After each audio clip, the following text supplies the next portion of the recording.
ó ti fi hàn gbangba pé tá a bá sọ̀rọ̀ nípa àwọn òṣèré orí ìtàgé ilẹ̀ wa èyí tó jẹ́ Yorùbá, Ibrahim Iteladio kò ṣeé fọwọ́rọ́ sẹ́yìn rárá tí ò bá sí ní number 1 yóò wà nípò kejì tàbí kó wà nípò kẹta. Gbogbo yín náà lẹ wo eyín eré àgbéléwò tí gbogbo àwọn ènìyàn ń jẹ lẹ́nu. Eyín Koleoso my brother, what do you do the Koleoso my brother? Koleoso ó mà tún ti gbà wọ́ọ̀dù tuntun.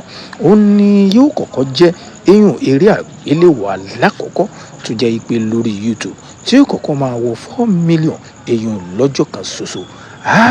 Gbogbo àwọn ènìyàn ni wọ́n ti ń bá eyín Ibrahim tẹ̀lẹ̀, ni wọ́n ti ń bá a dúpẹ́, wọ́n ń bá a yọ̀ torí pé kò sí ìsẹ́nì kankan tó ti ṣerú ẹ̀ nínú Nollywood Yoruba.